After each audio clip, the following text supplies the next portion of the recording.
हरे कृष्णा, राधे राधे दोस्तों, नमस्कार, जय श्री कृष्ण। आज संसार में सबसे खतरनाक चीज हो गया है, आज हम उसे समझेंगे दोस्तों इस वीडियो में। क्या चीज? आज की डेट में सबसे बड़ा पाप क्या कहा गया है मालूम है दोस्तों आपको? सबसे बड़ा पाप क्या कहा गया है? सबसे बड़ा पाप है इससे बचकर ही रहना। सबसे बड़ा पाप कहा गया है दूसरों को, किसी व्यक्ति को सुखी समझना और उससे ईर्ष्या करना, सबसे बड़ा पाप कहा गया है।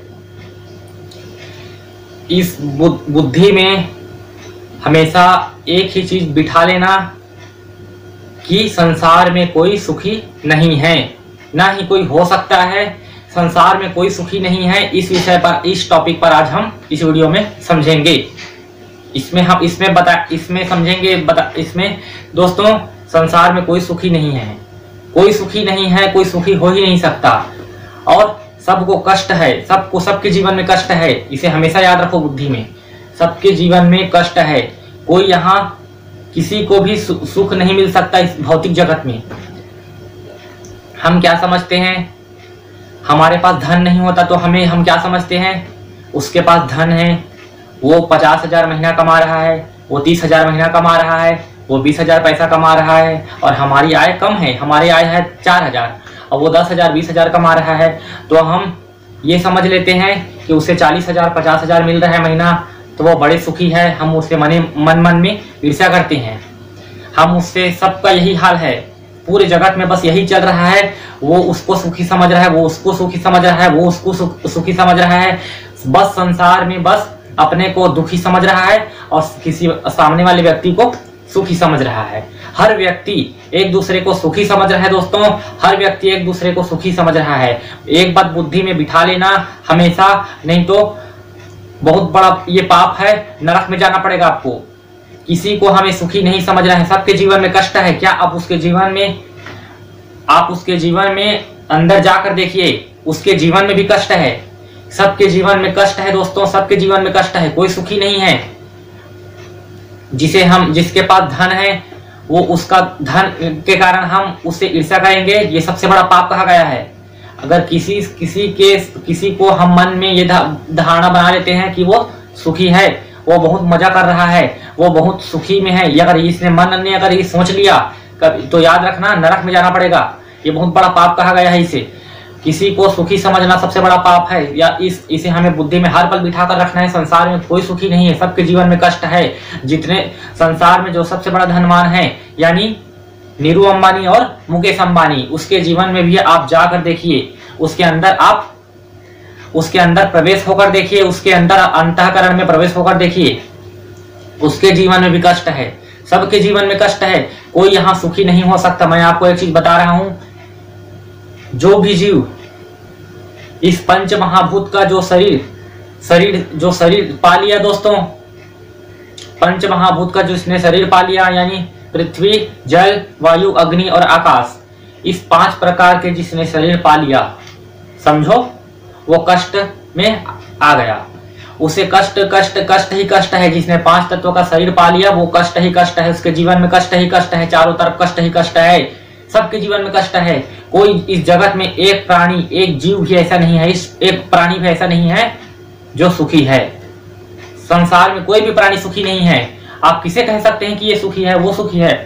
कोई किसी को सुख नहीं मिल सकता इस संसार में। ये क्या है? संसार भौतिक जगत है।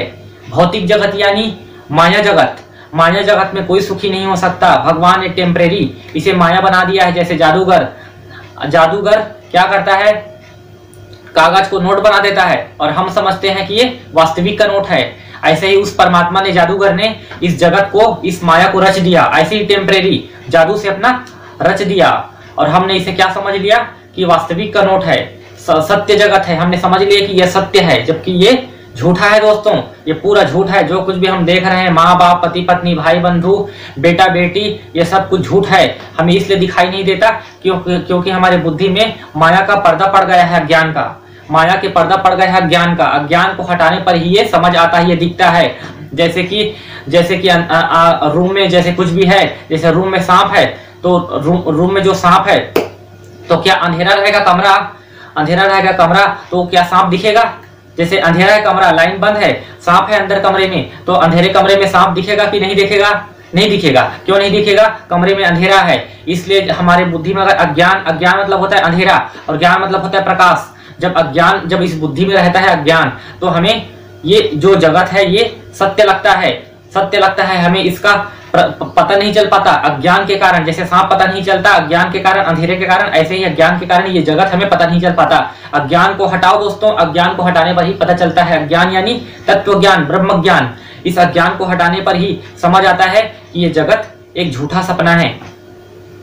कोई भी चीज यहाँ सत्य नहीं है। जो हम देख रहे हैं, इन आंखों से देख रहे हैं, सुन रहे हैं, जो हमें अनुभव हो रहा है ये वो है, ये सब एक झूठा सपना है। हकीकत नहीं है ये संसार, हकीकत नहीं है। हकीकत केवल परमात्मा है। शंकर भगवान शंकर ने माता पार्वती से नहीं, देखो भगवान शंकर ने माता पार्वती से कहा है, आपको मालूम होगा, उमा कहाँ हूं मैं अनुभव अपना, केवल सत हरि भजन जगत सब सपना। इसका अर्थ क्या होता है दोस्तों? उमा कहाँ हूं मैं अनुभव अपना, केवल सत हरि भजन जगत सब सपना। हरि के भजन के अलावा सब कुछ असत्य है, मिथ्या है, झूठ है, टेम्परेरी है, नाटक है, ठगनी है। हरि का भजन ही सत्य है। मरने के बाद क्या होता है मालूम है आपको? केवल भगवान ही भगवान रहता है। हमारा जब जन्म नहीं हुआ था उस समय क्या था? भगवान ही भगवान था। हमने भगवान को देखा था, महसूस किया था। जब गर्भ में थे तब भी हमने उसको महसूस किया था। मरने के बाद केवल हमें भगवान ही भगवान दिखेगा। अभी हमें भगवान का जरा भी हमें अनुभूति नहीं हो रही है, हम भूल गए हैं भगवान को, क्योंकि यहाँ पूरा माया जाल बिछा है। जन्म और मृत्यु के बीच में क्या है दोस्तों? माया जाल है। पूरे भगवान का माया जाल बिछा है। यहाँ कोई भी सुखी नहीं हो सकता। संसार दुखालयम अशाश्वतम है। भगवान श्री कृष्ण ने श्रीमद् भागवत गीता में कहा है, आपको मालूम होगा, दुखालयम अशाश्वतम इस संसार को कहा गया है। भगवान ने इसे क्या कहा गया है? इसे दुखालय। अगर आप पुस्तकालय में जाएंगे तो आपको क्या मिलेगा? वहां पुस्तक मिलेगा, आपको भोजन नहीं मिलेगा। आप भोजनालय में जाएंगे तो आपको क्या मिलेगा? भोजन मिलेगा। आप जाएंगे औषधालय में तो क्या मिलेगा? आपको औषधि मिलेगा। आप जो भी आलय में जाएंगे वहां आपको आलय मिलेगा। आप तो यहाँ ये दुखालयम नाम दिया गया इसे। इस संसार का नाम क्या है? दुखालयम। तो यहाँ कोई सुखी नहीं हो सकता, लेकिन हम इसे सुखालयम बनाने में लगे हैं। सुखालय ये नहीं है दोस्तों, ये केवल बुद्धि का भ्रम है कि ये सुखी है, वो सुखी है, ये सुखी है। बस यही माया जाल है। यही माया जाल जीव को पल पल मार रहा है। इसे हमें इस जाल को समझना पड़ेगा और इससे मन बुद्धि से ऊपर उठना पड़ेगा। ये सब मजाक है, ये सब नाटक है। भगवान ने टेम्परेरी, जैसे जादूगर टेम्परेरी से कागज को नोट बना देता है, ऐसे ही परमात्मा ने टेम्परेरी से अपनी जादूगरी से अपने परमात्मा ने इस माया को, ब्रह्मांड को रच दिया। इस ब्रह्मांड को देखो, हम सत्य समझ रहे हैं, जबकि ये टेम्परेरी है, ये नष्ट होने वाला है। ना कभी ये संसार था, ना कभी ये संसार है। ये संसार एक झूठा सपना है, सत्य नहीं है। कोई सुखी नहीं है इस जगत में, कोई सुखी नहीं है। मानो इसे, संसार में कोई सुखी नहीं है। बुद्धि में बिठा लो, कोई सुखी नहीं है। सबके जीवन में कष्ट ही कष्ट है। इस संसार में कष्ट का घेरा है दोस्तों। ये संसार जो भी यहाँ आएगा, इस पृथ्वी, जल, वायु, अग्नि और आकाश में जो यहाँ प्रकट होगा, जो यहाँ आएगा, जो इस माता के गर्भ में आएगा, उसे कष्ट ही कष्ट भोगना पड़ेगा। कब तक कष्ट? जब तक उसे मुक्ति नहीं मिलेगी। मरते दम तक कष्ट नहीं, जन्म और मृत्यु तक कष्ट नहीं। जब तक उसे मुक्ति नहीं मिलेगी तब तक उसे कष्ट भोगना पड़ेगा। कष्ट का अर्थ क्या होता है? कष्ट का अर्थ होता है कि जीवात्मा कष्ट का सब्जेक्ट है। जीवात्मा कष्ट का सब्जेक्ट है और आनंद परमात्मा का सब्जेक्ट है। जीवात्मा को क्या चाहिए? आनंद, सुख चाहिए। और लेकिन ये जीवात्मा किससे घिरी है? कष्ट से घिरी है। जीवात्मा घिरी है कष्ट से, और जीवात्मा का संबंध किससे है? आनंद से है। आनंद हम क्यों चाहते क्यों है? आनंद हम चाहते क्यों है दोस्तों? इसीलिए हम आनंद चाहते हैं क्योंकि जीवात्मा परमात्मा का अंश है। आत्मा ईश्वर अंश, जीव अविनाशी, चेतन अमल, सहज सुख राशि। प्रत्येक जीव ईश्वर का अंश है। ईश्वर का नाम है आनंद, सच्चिदानंद, आनंद कंद। इसीलिए प्रत्येक जीव हर पल आनंद चाहता है। प्रत्येक जीव इसीलिए आनंद चाहता है, चाहे नास्तिक से नास्तिक हो। अगर किसी जो नास्तिक है एक सेकंड भगवान को नहीं मानता, जो नास्तिक है, जो हर पल अहंकार रहता है, उसे क्या वो सुख चाहता है या नहीं? आनंद चाहता है या नहीं? चाहता है, क्योंकि वो नास्तिक भी उस परमपिता परमेश्वर का बच्चा है। वो नास्तिक हो चाहे आस्तिक हो, सब ईश्वर का अंश है। आत्मा का संबंध, आत्मा है सब। जितने भी आत्मा है इस जगत में सब परमात्मा का अंश है, और आनंद जो चाहता है वो है आत्मा। आत्मा से संबंध है आनंद का, सुख का। लेकिन इस जीवात्मा को कष्ट मिलता है। जित आनंद चाहते हैं कष्ट मिलता है, आनंद चाहते हैं कष्ट मिलता है। इसका रहस्य क्या है? आनंद चाहते हैं हम इसलिए क्योंकि हम परमात्मा का अंश हैं, और हमें कष्ट इसीलिए मिलता है क्योंकि हम परमात्मा से दूर हैं। देखो जब तक देखो अभी परमात्मा, या ये परमात्मा है, ये जीवात्मा है ना, ये परमात्मा ये जीवात्मा है। अभी परमात्मा जीवात्मा से 10 किलोमीटर दूर है, तो 10 किलोमीटर दूर है परमात्मा से, तो वो जीवात्मा को 10 किलोमीटर जो दूर है ना, तो समझो उसे 10 किलोमीटर कष्ट भोगना पड़ेगा। मतलब 10 किलोमीटर दूर है तो 10 किलोमीटर के समान ही उसे कष्ट है। तो जैसे 5 किलोमीटर आया तो 5 किलोमीटर कष्ट है। बस अगर थोड़े से 1 किलोमीटर हम उससे पास हो गए तो 1 किलोमीटर कष्ट है, और उससे मिल गए तो हमारा कष्ट समाप्त हो गया। मतलब जितने हम पास जाएंगे परमात्मा के उतने ही हमारा कष्ट समाप्त होता जाएगा, और जितना हम दूर जाएंगे भगवान से उतने ही हम कष्ट को आगमन देंगे। भगवान से विमुख होना क्या है दोस्तों? अपने कष्ट को आमंत्रित करना है। हम कष्ट को भूल गए हैं, अपने कष्टों को। कितने बड़े बड़े कष्ट हैं इस जगत में, हमने सब कष्ट को भूल गया है। उन कष्टों को याद करो जो हम अनादिकाल से भोगते हुए आए हैं। 84 लाख योनियों में, कुत्ता बिल्ली गधा सुअर मछली कीट पतंग योनियों में हमने सब भोगा है कष्ट। बड़े बड़े कष्ट भोगा है हमने, हम सब भूल चुके हैं। उन कष्टों में फिर से जाना पड़ेगा। इस बुद्धि में इस भ्रम को हटा दो कि ये सुखी है वो सुखी है। संसार में कोई सुखी नहीं हो सकता, सबके जीवन में कष्ट ही कष्ट है। सब कष्टों से लिपटा हुआ है। और क्यों कष्ट में है सब जीव? इसीलिए कष्ट में है क्योंकि वो परमात्मा से दूर है। परमात्मा से दूर है दोस्तों। और ऐसा नहीं कि संसार में जितने भी परमात्मा से जो जुड़ गए हैं, मन से बुद्धि से जो जुड़ गए हैं इस संसार में, जो दूर यहाँ दूर हैं, उससे मिले नहीं है। आत्मा परमात्मा में नहीं मिला है, लेकिन वो मन बुद्धि से परमात्मा से कनेक्ट कर लिया है, अपने मन बुद्धि को जोड़ लिया है परमात्मा से। वो भी सुखी नहीं हो सकता, वो भी कष्ट में है। कष्ट कब समाप्त होगा मालूम है आपको? कष्ट कब समाप्त होगा? देखो, जब अगर भक्ति भी कर रहे हो, भगवान से प्रेम भी कर रहे हो, संसार में हैं हम, लेकिन फिर भी कष्ट समाप्त नहीं होगा हमारा। कष्ट समाप्त कब होगा? जब जीवात्मा परमात्मा में मिलेगा, उसे मिलना पड़ेगा। ब्रह्म और जीव का मिलन ही कष्ट समाप्ति है, आनंद प्राप्ति है। आनंद प्राप्ति हमें कब होगा? अनंत जन्मों से हम आनंद चाहते आ रहे हैं, लेकिन आनंद आज तक नहीं मिला हमें। अभी भी आनंद नहीं मिल सकता, हम कष्ट में ही है दोस्तों। ये आनंद हमें, हमारा आनंद चाहना व्यर्थ है। आनंद क्या है? परमात्मा है। हमें आनंद क्या है? परमात्मा है। हमें परमात्मा में मिलना पड़ेगा। हमारा परम लक्ष्य क्या है? आनंद प्राप्ति हमारा परम लक्ष्य है। जब तक हमें वो आनंद परमानंद परमात्मा प्राप्त नहीं होगा, तब तक हम इस दुखालयम से पार नहीं हो सकते। हम कष्ट ही कष्ट हमें हर पल मिलता रहेगा दोस्तों, हर पल कष्ट मिलता रहेगा। संसार में कोई सुखी नहीं, इस भ्रम को हटा दो। संसार में कोई सुखी नहीं है। बस संसार में बस यही हो रहा है हर पल। वो उसको सुखी समझ रहा है, उसको सुखी समझ रहा है, उसके जीवन में सुख है, उसका घर बन रहा है तो उसे धन मिल रहा है, उसका पैसा मिल रहा है, उसे नौकरी मिल गया, उसे 40,000 मिल रहा है, ये मिल रहा है, वो मिल रहा है। सबसे बड़ा पाप है ईर्ष्या करना। ईर्ष्या को हमें मन से हटाना होगा। ईर्ष्या सबसे खतरनाक पाप है, सबसे बड़ा बीमारी है मन का, सबसे बड़ा मानसिक रोग है ईर्ष्या। अधिकतर संसार में अधिकतर फैल गया है ईर्ष्या हमें इसीलिए होता है कि हम दूसरों को सुखी समझते हैं और अपने को दुखी समझते हैं। हम देखो, ईर्ष्या का मतलब होता है जो सुख मुझे मिलना था, वो अगर सुख किसी दूसरे को मिलता है उसे कहते हैं ईर्ष्या। ईर्ष्या की परिभाषा यही है, जो सुख मुझे मिलना चाहिए था। जैसे सब्जी मार्केट में एक सब्जी वाले यहाँ पास बैठा है, एक सब्जी वाला यहाँ पास बैठा है। अगर एक सब्जी के वाले के पास फूल गोभी है, दूसरे सब्जी वाले के पास भी फूल गोभी है। अगर एक सब्जी वाले के पास दूसरे सब्जी वाले को दिखाकर अगर एक सब्जी वाले के पास आप फूल गोभी ले लेंगे, तो दूसरे फूल गोभी वाले को क्या होगा? ईर्ष्या होगा कि वो मेरे से क्यों नहीं ले रहा है। ईर्ष्या उसे इसीलिए हो रहा है दोस्तों, क्योंकि क्यों हो रहा है उसे ईर्ष्या? इसीलिए हो रहा है ईर्ष्या क्योंकि जो सुख उसे मिल रहा है वो सुख मुझे मिलना चाहिए था। बस यही ईर्ष्या है। बस ये भावना आ गया मन में, समझ लो ईर्ष्या के शिकार हो गए। और ईर्ष्या का परिणाम क्या है? नरक। ईर्ष्या से मिलता है नरक। ईर्ष्या करने वाले को नरक की प्राप्ति होती है दोस्तों, नोट कर लो। संसार में कोई सुखी नहीं है, बस हमारा पागलपना है। संसार में कोई सुखी नहीं है, कष्ट ही कष्ट है।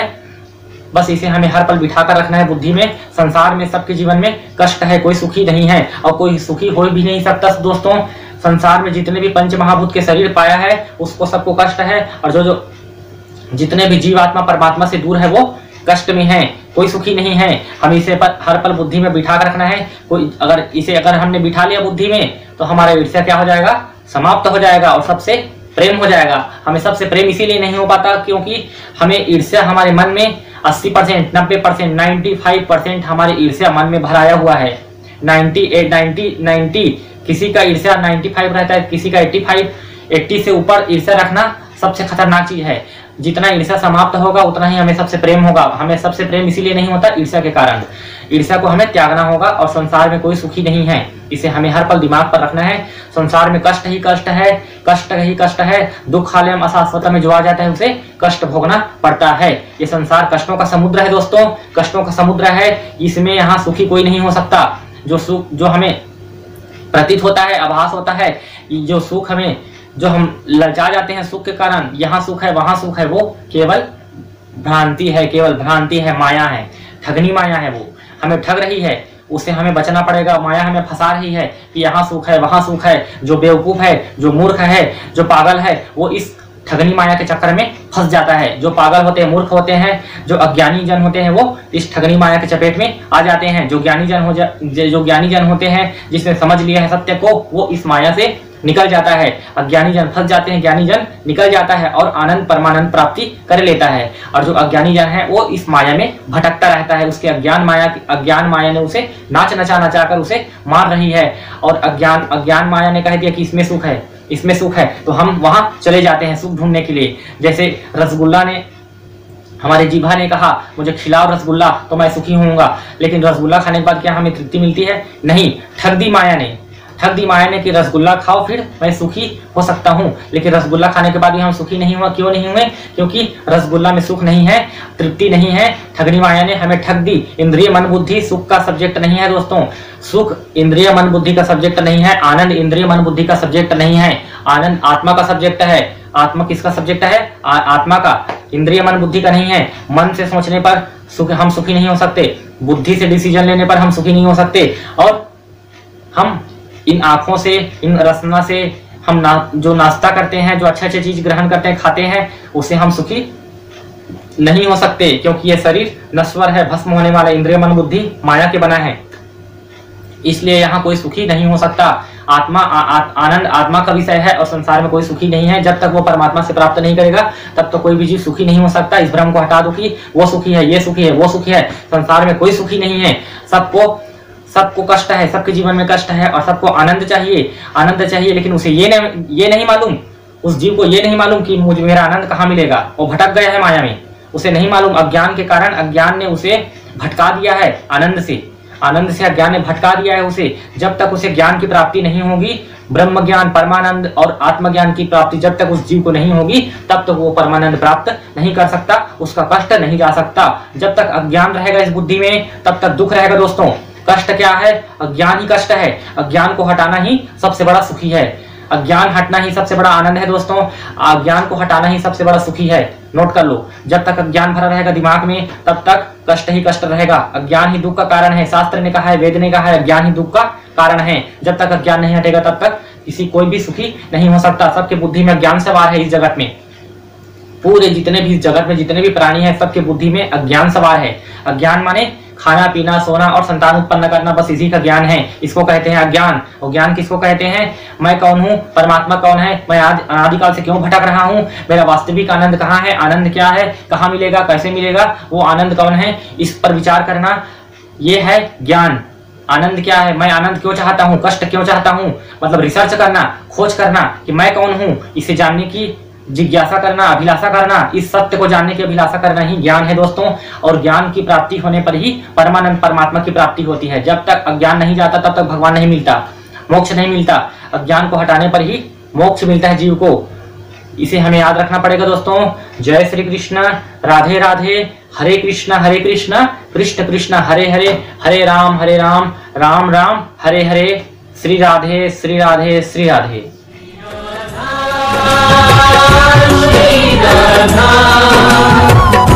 श्री राधा हे प्रेम प्रवीणा, हे रति रस धीना, हे हित अधीना, हे गुण गर्वीली, हे छैल छबीली, हे शोभाशीली, हे रसिक रसीली, हे श्याम सहेली, हे कंचन बेली, श्री राधा श्री राधा श्री राधा श्री राधा श्री राधा।